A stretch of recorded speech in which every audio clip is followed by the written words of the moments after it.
Good morning guys, and welcome back to Broken Antler Outdoors.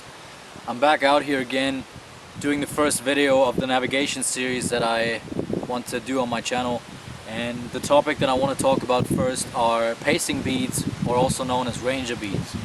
Now some of you may have perked up a little hearing the word beads. Well, they're not those kind of beads, so please look for another video or you're in the wrong place here. Today we want to talk about navigation. I first want to talk about the general principle of this tool and what to prepare to use this tool. And it always depends on what system you use. In my opinion, the metric system is the best system to use for this, measuring distance, so you talk in meters and kilometers. And you want to find out how many paces it takes you to walk 100 meters. And the best way to find out, and the way I found out what my pace count was, I went to a local sporting field and I just went to the 100-meter racetrack and I walked down it and I counted my steps. And you don't want to count every single step, so you don't want to go 1, 2, 3, 4. You want to count every second step. And I used my right leg just because it is my dominant leg. It's more noticeable to me when I walk with this leg. So you want to go 1, 2, 3, okay? So always on your right leg or on your left leg, whatever you choose, you want to count one pace.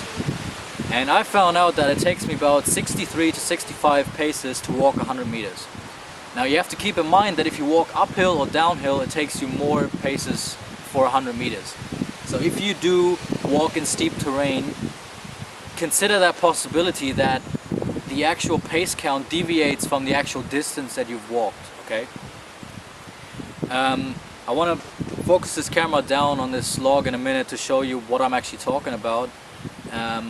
But in my opinion, this is a very good tool to use, and it's very simple to use, so you should you know, just try them out if you can, and they're a very good tool. So I'm gonna focus this down and show you what I mean.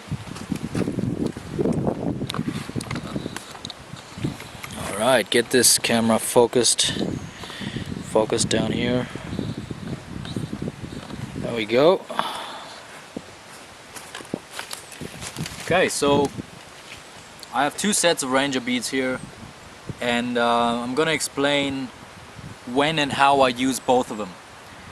And the major one that you should consider is this one. This is the classic design of a ranger bead. Now you can see that there's 9 skulls or 9 beads on this side, and there's 4 on this side. Each one of those signifies 100 meters. Each one of those signifies 1 kilometer. So as you start walking, once you reach, for example in my case, 64 paces, I know I've walked about 100 meters. So I take one of these skulls and I move them up. And that gives me the information that I've walked 100 meters.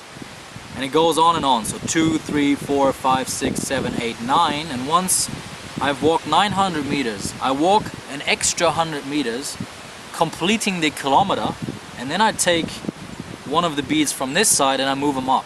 And that signifies 1 kilometer. At the same time, I push all of these down again and start all over again. So this is 100, 2, 3, 4, 5, 6, 7, 8, 9. They all go back up again. I walk an extra 100 meters, completing the kilometer, and I take the second bead and move it up. So that is 2 kilometers. Now, you could also have a set like this, completing a set that would be used for longer treks or hikes. Because once you reach 4 kilometers and you walk an extra kilometer, you don't have a bead to put up or to push up and signify 5 kilometers. Now you switch over to this. You take one of these skulls and you move them up, and that is 5 kilometers. Each of these skulls is 5 kilometers. Okay? Now you're able to push all these down again and start all over again until you reach 5 kilometers on this one, and then you take the second one and move it up here. Alright? And that's just a little great addition, so you don't have to write anything down in your notebook or just keep in mind how far you went. You just have everything with these ranger beads. if you walk more than 25 kilometers, because this is obviously 25 kilometers, 5 beads, and each one signifying 5 kilometers, then you would have to make some sort of note in your notebook or on your map, or just keep in mind that you've walked quite a long while. But 25 kilometers is a long way, so you're probably going to remember anyway.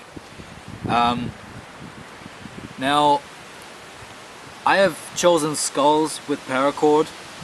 You can always see go more traditional and use glass beads or wooden beads or whatever floats your boat. But in my opinion, it is a very good system, a very good primitive system to navigate and find out how far you've actually went, because obviously using a GPS system is always great and I enjoy using them, but they're technology and they have batteries that run out, they have technology that might fail, they might get wet and they break down. With these, you just throw them in your pack, they don't weigh anything, but you always have a very viable system of measuring distance as you go along. And that is what it's all about, replacing technology with skill. And mastering the skill of using ranger beads doesn't take a lot of practice at all. The only practice it takes is being able to count your steps without focusing too much on counting them, because obviously then you miss everything else. It has to become some sort of instinct to count your steps as you go along. But like I said, it all just takes practice, and we have the time to learn. So I would say check them out, see if you can get a hold of some ranger beads, and then just walk around. Even if you just walk around shopping, no one's gonna notice. So just practice and you're gonna have a viable way of measuring distance. And in further videos I'm also gonna show you how to use these with a map and a compass, but that is a topic for another video. So I'm gonna leave this here. I hope you appreciated the video. I hope you would leave me a comment or a like. I always enjoy seeing the feedback that I get, and I'll be back soon with another video, and until then, stay safe out there, guys.